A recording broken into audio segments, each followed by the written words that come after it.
సప్తవర్ణాల సమ్మేళనం హోళీ. మిఠాయిల్లో రారాజు మన ఆలి. అకేషన్ ఏదైనా ఆలి మిఠాయిలతోనే. కార్యక్రమానికి ముఖ్య అతిథులు జనసేన అధినేత ఉప ముఖ్యమంత్రి పెద్దలు పవన్ కళ్యాణ్ గారు, వేదిక మీద ఉన్నటువంటి అనేక పెద్దలు, ఇక్కడికి విచ్చేసినటువంటి అశేష ప్రజానికానికి అందరూ కూడా మొట్టమొదటిగా నా హృదయపూర్వక నమస్కారం. ఈ భారతదేశంలో అనేక రాజకీయ పార్టీలు ఉంటాయి. ప్రతి రాజకీయ పార్టీ కూడా ప్లీనరీ సమావేశాలు ఏర్పాటు చేసుకుంటూ ఉంటారు. కానీ ప్లీనరీ సమావేశాలకి బస్సులు తరలించడం, రైళ్లు తరలించడం వేరే పార్టీలు చేసినా ఇందులో 10% కూడా సక్సెస్గా అనేటువంటి పరిస్థితులు మనం చూస్తాం.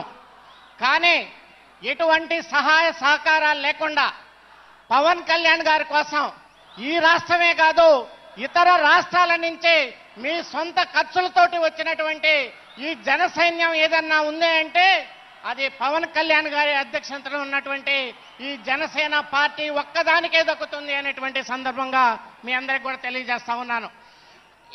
ఈ మధ్య మనం చూసాం, ఉప ముఖ్యమంత్రి గారు జగన్మోహన్ రెడ్డి గారు పవన్ కళ్యాణ్ గారిని గురించి ఒక అనుచితమైనటువంటి వ్యాఖ్యలు చేశారు.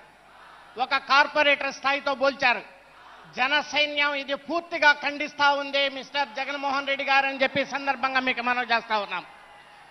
మీ అందరికీ తెలుసు, మన దేశ ప్రధాని గారే పవన్ కళ్యాణ్ గారిని గురించి సాక్షాత్తు పార్లమెంటు సెంట్రల్ హాల్లో ఏ పవన్ నహీ హై ఆంధీ హై అన్నారు దేశ ప్రధాని గారు.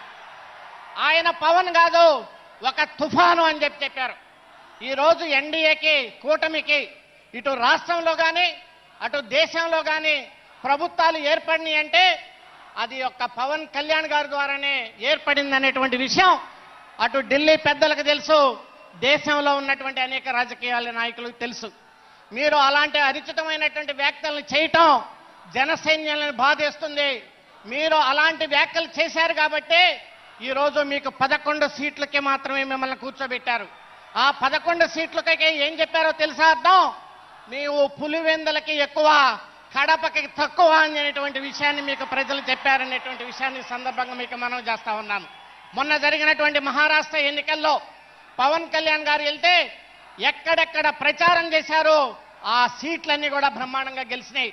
ఆ విషయాన్ని మాకు స్వయంగా నేను ఉదయ్ శ్రీనివాస్ గారు వెళ్తే అమిత్ షా గారే చెప్పారు, బ్రహ్మాండంగా ప్రచారం చేసి ఎన్డీఏకి మాకు మద్దతు పలికారు మహారాష్ట్రలో కూడా.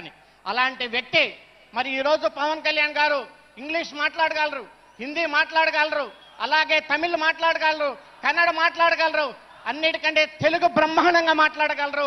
మీరు తెలుగుకి ఎక్కువ, ఇంగ్లీష్కి తక్కువ మిస్టర్ జగన్మోహన్ రెడ్డి అనేటువంటి విషయాన్ని కూడా సందర్భంగా మనవి చేసుకుంటూ ఈరోజు నన్ను ఉదయ్ శ్రీనివాస్ గారిని కలిసి పవన్ కళ్యాణ్ గారు పార్లమెంట్లో ఏ సబ్జెక్టులు మాట్లాడాలి, చేనేత కార్మికుల గురించి మీరు ఏ సబ్జెక్టులు మాట్లాడాలి, అలాగే అగ్నికుల క్షత్రియుల గురించి ఏ రకంగా మాట్లాడి, అలాగే బీసీ కులాల గురించి ఏ రకంగా మాట్లాడాలి, ప్రతి విషయాన్ని క్షుణ్ణంగా అర్థం చేసుకొని మాకు చెప్పారు. ప్రజల పట్ల అవగాహన కలిగినటువంటి వ్యక్తి పవన్ కళ్యాణ్ గారు అని చెప్పేసి సందర్భంగా మీ అందరికీ మనం చేసుకుంటూ ఆయన బాటలో నడవాల్సినటువంటి బాధ్యత మన అందరికి కూడా ఉందని సందర్భంగా మనవి చేసుకుంటూ ఈ అవకాశం ఇచ్చినటువంటి పెద్దలకి నా హృదయపూర్వక ధన్యవాదాలు. జై పవన్ కళ్యాణ్, జై జనసేన. సుమన్ టీవీలో మీ పర్సనల్ అండ్ బిజినెస్ ప్రమోషన్స్ కోసం కింది నెంబర్కి కాంటాక్ట్ చేయండి.